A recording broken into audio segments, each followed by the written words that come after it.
Hi, this is Shaheedah Hill with Maximum One Realty, and I'm back with Nicole Suddeth from Bank South Mortgage. And today we're going to answer some of your frequently asked questions. So, y'all like that video that we did on Georgia Dream. So, I want to answer some of the frequently asked questions that first time homebuyers in particular ask. So, the number one is I'm married, but maybe one person has good credit, the other one person doesn't have good credit, and only one person wants to apply for the loan, but they're trying to do down payment assistance. Can they use the person's income?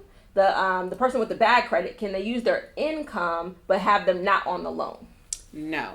So the income cannot be counted if the person is not on the loan for the purpose of qualifying, meaning debt to income qualifying. Okay.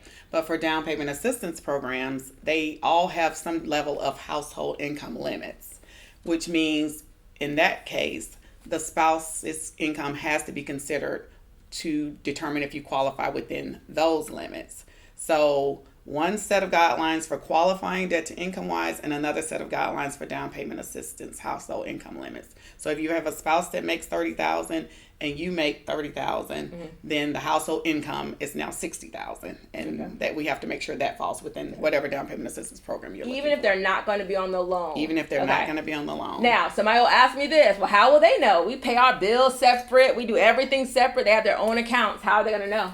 Well, in the loan application, you have to state whether you're married. Okay. So once you're married, we automatically are going to ask for your spouse's income information. Okay. Yes. If the spouse does not work, that's fine. We do have we have to document that. Right. If they do work, we're going to need their most recent pay stub and their most recent W-2, and that's how we're going to calculate their income for the income limits for the program. Right. So make sure you're being honest with all income Honesty is always the best policy. Honesty is the best policy. Be honest with all documentation. That is mortgage fraud. If you're trying to hide things and that sort of thing. So make sure you're disclosing, especially when you're doing government down payment assistance programs. You don't want to do that. So number two is, how long do I need to be employed to qualify? I know we were talking and you said, I know it's 2 years. Most people know it's 2 years. What about part-time jobs? Right. Will that count? So part-time jobs can be used for qualifying. We typically need a minimum of a year on that part-time income to qualify you, because part-time income typically has a lot of fluctuation. Right. So we have to be able to average that out. Minimum a year. Depending on the situation and the level of fluctuation, they may want 2 years. Okay. Good to know. What about, I'm just graduating from college, or my master's degree or my doctorate, I'm just graduating from college. Can I qualify out of college, or do I have to work for 2 years? You can. We do use your education in lieu of employment history, so as not to penalize you for seeking, higher education. Okay. Especially if your new employment is consistent with your degree. Okay. If it isn't, that's fine as well. As long as it's an income that we can use that's steady, a salary. Okay. Then you're fine. So if I went to school for nursing and I got a job as a nurse, but I've only been working as a nurse for 3 months, I can still qualify with employment. But if I went to school for nursing and I started working Uber, and I've been working Uber for 3 months, can I qualify? Uber is a little different. Uber is a form of self-employment. 1099, they don't take taxes out of their income.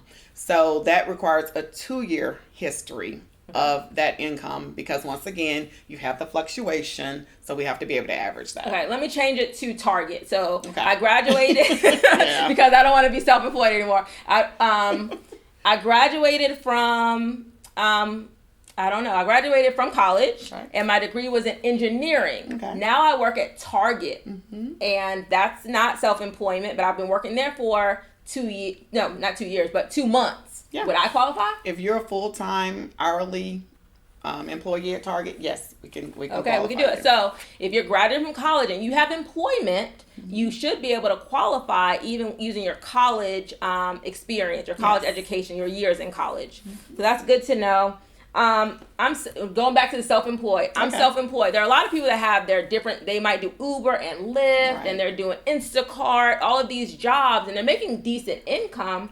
How long would they have to do that in order to qualify?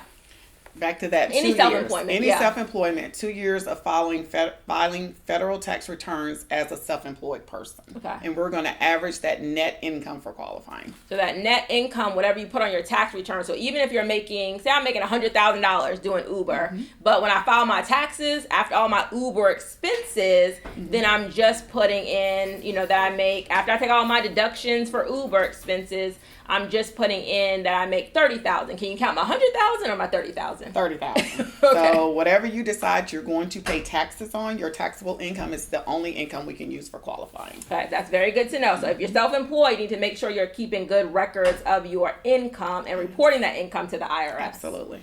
All right. Number 4, I'm going to ask 5 questions. Number 4, what if you have no credit? Like you're starting out, you've never had a credit card, you've never had anything in your name. What do I need to do? Can I qualify with no credit? No, we have to have a credit score in order to qualify you. Okay, so what's my best way to start getting credit? Start getting credit. Secured credit card. So typically if you don't have a credit score, then a credit provider will not extend you credit because credit scores are indicative of what type of consumer you are. So with no score, they don't know what kind of consumer you are. And I know it's kind of backwards, but right. You typically have to start with a secured credit card, which is a card where you're backing up the credit limit with your own funds, which means it's a lower risk for the credit card company. Until you establish what type of consumer you are, well, then you can convert that to a traditional card. But you start with a secured credit card. You need at least 6 to 12 months before you can generate a credit score. Okay, so that's good to know. So you have to start somewhere. So the thing to start with is probably going to be a secured card where you're spending your own money and establishing a payment or repayment history. Okay, that's very good to know. Our last question. There's a lot of credit score changes happening, like the whole FICO credit scoring, and everybody's wondering how will that affect their credit score? Is it going to help it or may it hurt it? And how can they prepare for that, I guess? Well, the changes that they're making are going to make it harder. There's been a lot of trends in the credit scoring history that have kind of tarnished the whole purpose of credit scores, which once again is for the creditors to know what type of person they're lending credit to. Things like being added to authorized user accounts and increasing credit limits and things of that nature. All those little hacks. They've caught on to those hacks. They've caught on to the hacks. They've been watching YouTube too. Yeah. They've caught on to the hacks, and so they're not, those aren't going to work. They're not going to work at the same level that they used to. Okay, so definitely. What can they do? I mean, is there any way they can get around that?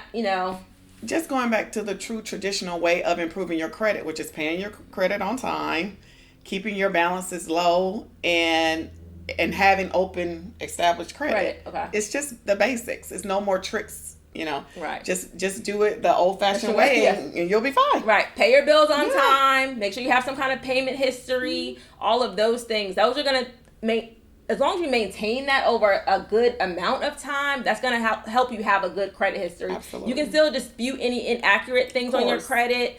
You can still make sure that, what else? If somebody does have something negative, you can ask for them to remove it. So you still do all of those things, but you want to make sure that, some of the hacks that you see online right now are not going to work. Right. Not like they used to. Not like they used to. Just plan and prepare. And like I said, the basics. Pay on time, don't overutilize, and make sure you have some open credit. All right. Thank you so much, Nicole. This is Nicole Suddeth from Bank South Mortgage, Shaheedah Hill from Maximum One Realty, getting you over the hill to home ownership. Please like and subscribe to my channel for new videos every week.